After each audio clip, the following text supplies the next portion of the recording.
How's it going, guys? It's been a crazy week at the GBO. Tons of people came to town and the golf was amazing.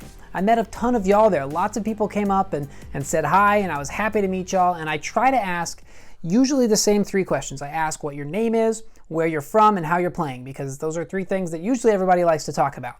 But the one thing I never really asked about is if my videos have helped you specifically improve.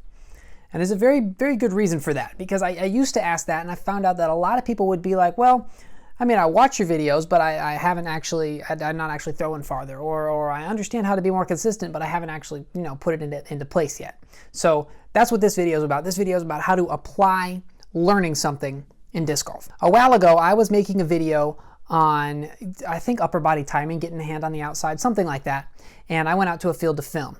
And I threw and I had my camera set up, but I went and I checked the footage and my hand wasn't on the outside because I'd been struggling with having my hand on the front and up tight here by my neck, which is a common problem. Lots of people have to work on that. And so I said, all right, I'm gonna get my hand on the outside, and nice and low this time. And so I threw again and I checked the camera, and once again, my hand was up here. And I thought that's ridiculous. It felt perfect. And so I kept throwing and back and forth, and it gets to be a real struggle. I get really frustrated. I was looking at the camera, making sure it wasn't broken, making sure it was recording a new video every time, because I thought there was no way that I could still be making this mistake when it felt so right. And it took probably an hour of going back and forth, and I was getting really frustrated. I was tearing my hair out, and I was going nuts. But by the end of the day, I had my hand on the outside and I had my elbow up. And that's what it takes to fix form. Lots of people want sound bites. They want little nuggets that they can just think about, and they can think, oh yeah, I'll try that next time I go play around. Or they'll think, yeah, I'll practice that drill in my living room, and that's going to change my shot and help it be better. But that's not really how it works. The only way to really ingrain a good habit in your form is to throw in a field and on film and check it over and over and over again and make sure that you're doing it correctly, because I guarantee you it's not as easy as you think it is. This is why I generally don't do too many one-on-one lessons. I will do it if you ask me to. I'd love to help, but it's really frustrating, right? So a common problem is a high reach back. So if somebody's working on a high reach back and they're struggling with it, I'll watch them throw a couple times and say, yeah, your reach back is a little bit high. You want to reach back a little bit lower, and I'll explain why. And they'll go and they'll try to throw, and it'll be high again.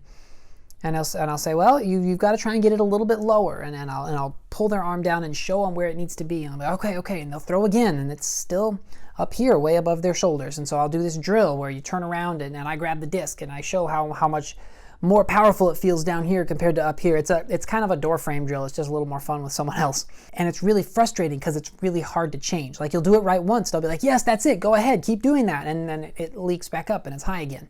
So it's really frustrating, and the only way to fix it is to get so determined not to do it again and focused on that one thing that you cannot mess it up.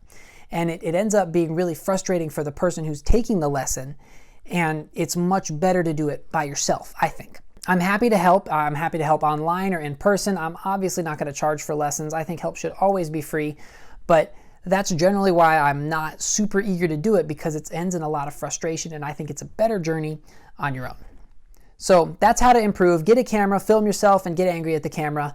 And that's it. That's all I have for this week's video. Thanks for watching, y'all. And until next time, remember, slow is smooth and smooth is far.